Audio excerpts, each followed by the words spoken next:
from police. You know, he's the man. You know, grew up. There's a deer. It's coming up, and dude, I gotta stop. There's 3 deer. Definitely be patient. You'll see a shit ton of them out here just hanging. I can't believe that. What's up? It's Chris from Irie, Asheville. I'm here with Nick from Nesta. We are here in beautiful Richmond, Virginia, at actually his godmother's house. We're enjoying just the nice backyard. So just want to say thank you for having me here, and thank you for letting me sit down and do an interview with you. And I think we're going to get to listen to some tunes later. So yes, indeed. Yeah. Thanks for doing this with me, man. Yeah, thank you. No problem at all. But yeah, just thanks for having me. So, as you know, I represent Irie, Asheville. Now with that, have you and the other guys been to Asheville?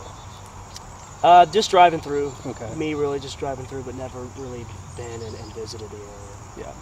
You definitely got to come down. We've got a great city, so yeah, we'd love to have you guys. Cool. Yeah. We'll try and do what we can to get you there musically. So, sweet. Yeah. So first, I think I have an idea, but where did the name Nesta come from? Well, actually, I mean, as we all know, it's Bob Marley's middle name. And it was the way that the band started. We were a part of a program called the Academy of Rock Music. Okay. And that's what our keyboardist, Ron, he owns it. Oh, wow. And so we were about 15-year-old kids, and we were just, we were doing cover songs, learning, kind of the whole band aspect and performing and everything, and we were playing Bob Marley tunes and Sublime and stuff, and yeah, a little Nesta. Yeah. You know what I'm saying? And then it kind of turned into its own thing. Okay. Yeah. We don't really represent as much as like the Rastafarian aspect and that kind of thing, but we definitely have turned it into our own kind of meaning in a way. You know what I mean? And it's Bob Marley. He's the godfather of reggae music. So why not? Yeah, just respect him in that sense. And that's what I like too. Is on a lot of the things on a lot of your social media, it says we are Nesta, and I like that because, like you said, it has transformed into its own meaning aside from the middle name of the Godfather. Yeah. And it's kind of like, okay, well, what does it mean? Well, it's you guys. That's what it is. Yeah. We are Nesta. Yeah. So that's kind of cool. I like that. So that somewhat leads into my next question. Who has been some of your biggest influences in your music? And one reason I ask that is because also in the song Soldier, I'm kind of picking up a little bit of a sound that I would compare to like the Police. So along with that, who would you say is your biggest influence? Yeah. Police, he's the man. Grew up. There's a deer. But no, man. Growing up, getting into reggae, of course, it was like Bob Marley. I listened to Bob, Mishka. I loved him. Peter Tosh, Sublime. Kind of the backbone of all that kind of stuff. And then, the older I got, and I really started to tune in to who I am and what my actual preference is. I love reggae and I love the backbone of it and I love the sound of it, but I don't listen to it as much as you think somebody would. Right. I grew up listening to Susan Tedeschi, blues, that type of thing, B.B. King, Stevie Ray Vaughan, blues and soul music and that kind of stuff. Yeah. Okay. No, that's good. Some of our big inspirations lately have been the Growlers. Okay.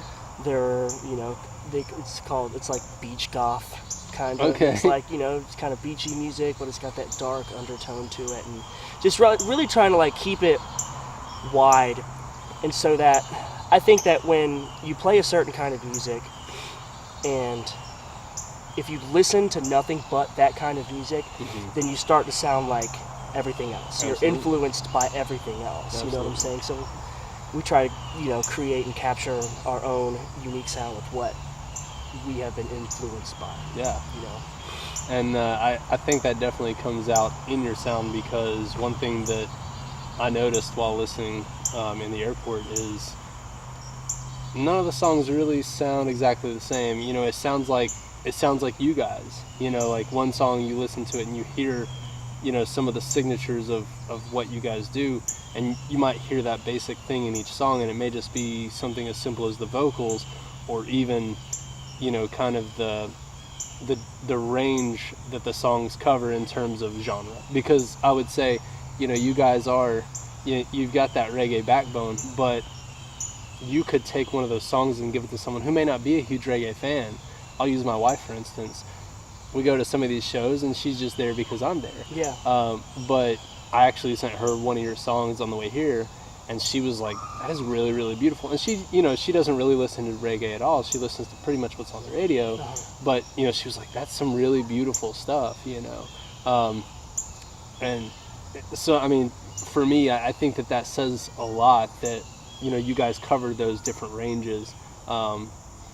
And I do think it's good that you don't just listen to reggae, because you're absolutely right. I mean, you're just going to sound like that if that's all you're taking in. Yeah. But I think that listening to some of those other genres, you know, you hear different sounds from this or that, and you say, well, what if we put all that together? Yeah. And that's what comes out. Yeah. I think it's beautiful. Thank you, man. Yeah. Thank you. I'm glad that I appreciate you, you know, kind of being able to recognize that. Yeah. Thank you. Yeah, no problem. Wait, you know, me personally, as a writer, I take a lot of pride in that. Good. Yeah. Kind of individuality and, you know, Yeah. that kind of thing. So. Are you and the rest of the bands originally from Richmond, or is this where you guys grew up? No, No? we're not. We all grew up pretty much in the 757 area. Okay. And our bassist Marshall, he goes to VCU, so he ended up, you know, coming down here Mm-hmm. to go to college, and then Ben, the drummer, ended up moving down here just, you know, for a change of scenery and to kind of begin his own life as a young adult. Okay. And that kind of thing. And just the music scene here is something else. Really? Yes, the music scene here is something else, man. You can find a house show on every corner. You know, people that awesome. just truly want to listen to music, and, Yeah. and you know, it's an artsy place. You Okay. know, people love, you know, I mean, it's an art school. Yeah. VCU's an art school, you know, and Okay. so you put all that together, and it's just a big old melting pot Yeah. of people. And then it just so happened that she moved here, Okay.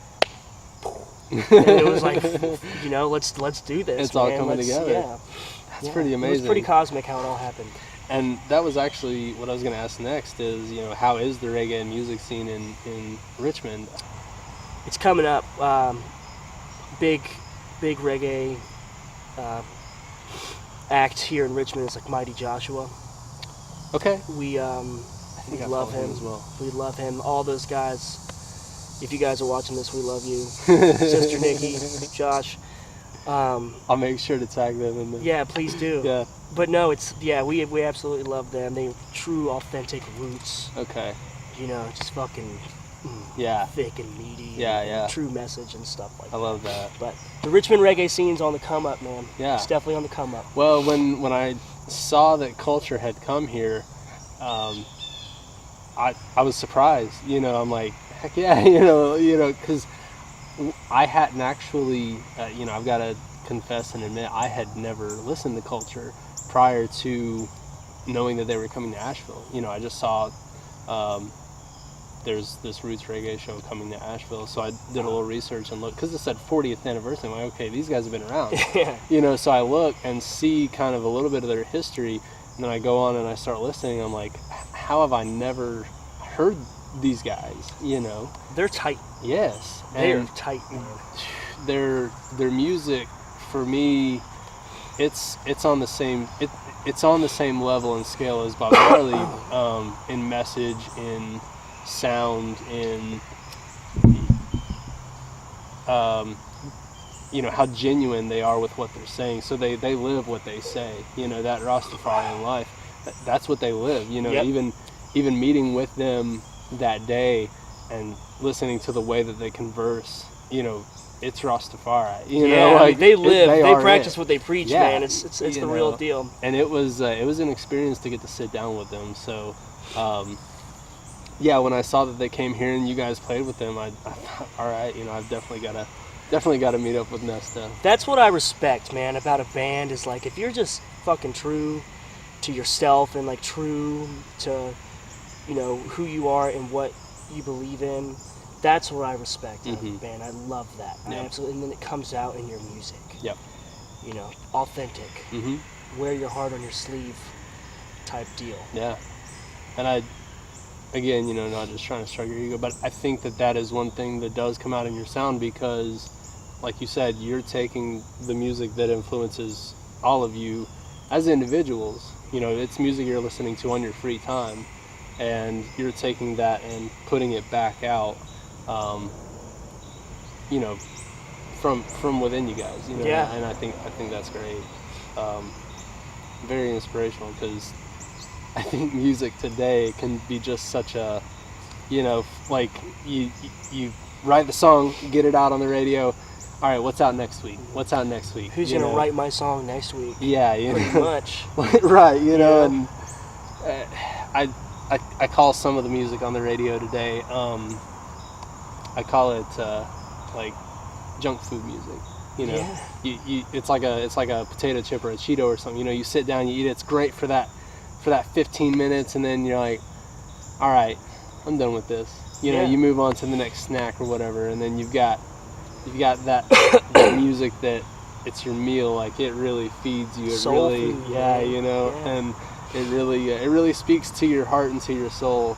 But unfortunately, just like in the real world, we're eating a lot of junk food these days, you know. Something that I ask a lot of the bands is, have you guys ever toured together as anything other than, I'll keep saying reggae, but it seems like maybe you guys aren't specifically just reggae. But so, have you guys ever toured, you know, as anything other than the reggae band that you are today, or has it always been reggae? Well, the band itself has always been kind of the reggae backbone. But me as a songwriter, you know, it's the way it started was, like I said, we did the cover tunes and blah blah blah, and then I was writing tunes, you know, as an adolescent, you know, a teenager, and you know, I was writing kind of, you know, reggae songs, but then like very, you know, folk singer songwriter, blues type stuff like that. We haven't played out and toured like that, but I definitely have a fat selection of variety. To write and to play with. Yeah. You know, we've talked a lot about reggae. So what is it that you would say about reggae music that, you know, why did you choose to incorporate reggae music into your sound? Because reggae is just fat. P-H-A-T? Yeah. Reggae is just fat, man. You know what I'm saying? Like just the drum and the bass, and like, just like I said, it's that backbone that gets you going. But then it's got, you know, if you listen to old Roots, it's got that, you know, of course, old Roots was like new. Whoa, what is this? You know, but then it incorporated like blues, like the guitarists were playing like blues scales and you know, and then it, you know, because it was ska, and then it came reggae. And then, you know, reggae truly is soul music. Yeah. You know what I mean? It just, it's something that hits you right here, and it moves you. Literally, it moves you. When it hits you, you feel no pain. No, yeah, that's right, man. That's right. No, I agree. You know, it's funny because, you know, when I tell people that, you know, for me personally, reggae is probably my favorite genre, you know, and so when I tell people that, they kind of, they give me a look, you know, I guess because I'm a white kid that grew up in the mountains of North Carolina, but, you know, and for everybody else, it's definitely not reggae. But one thing I have noticed is those people that make that face, if they hear it, they're always, you know, there's something that gets their body moving. There's something that tells them, you know, move to this rhythm, you know. And like you said, it's soul music. It feeds the soul, and I think it's a rhythm and a beat that we can all feel and we can all share. You know, it's definitely a universal sound. So if there was, you know, you're talking about this fast-paced world and people slowing down and, or needing to slow down rather, with this world being the way that it is, with the fast pace and just kind of how crazy it is, if there was one thing that you and the guys could say to the people, causing any kind of pain or spreading any kind of hate in the world today, and I think we see that a lot, what would that be? What would you guys say to them? Take a look in the fucking mirror. Mm-hmm. If you're causing other people pain, then you're in pain yourself. Yeah. If you are unhappy with you, and if you're unhappy with whatever it is, you may think that you're happy, but if you have it in you to want to hurt other people and have it in you to bring other people down, then you're not happy, man. Yeah. Take a look in the mirror. I like that. Take a look in the mirror. Yeah. It's it is kind of unreal, because I think that's I haven't really gotten that response quite yet, and I think it's deep, because that's where the real true hate stems from, and the real pain stems from. You see something wrong within yourself, but you don't want to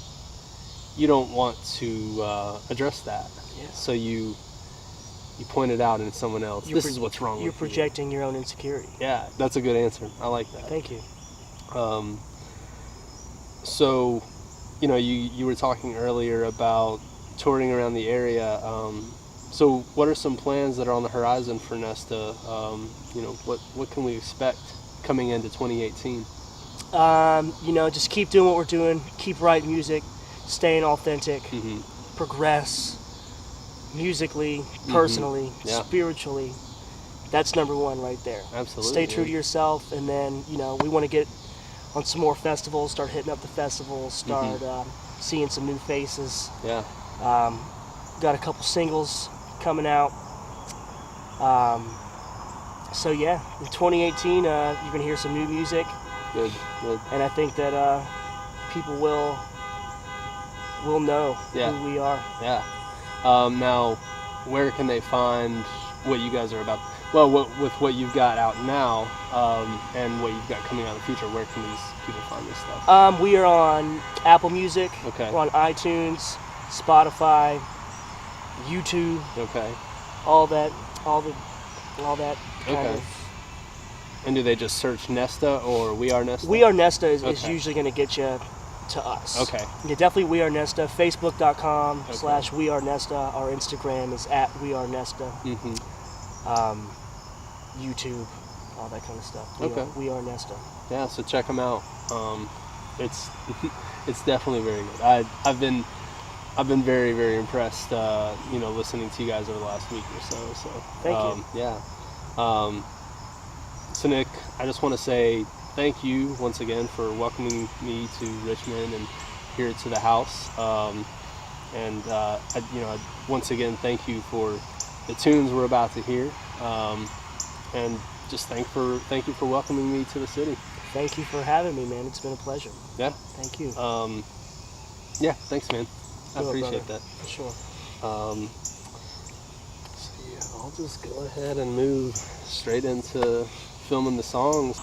Apparently, so I wasn't there on Friday night, but apparently their show on Friday night was epic. Yeah. And they said that literally every band that was there at the moment, they asked to come on stage, and so it was just like the stage is full of all these musicians playing this kind of jam song, and they said that being musicians, they're swaying, and there was someone who was like, you guys gotta sway against each other, because apparently the stage was starting to slide. You could see it. No shit. Yeah. That's awesome. Yeah, right.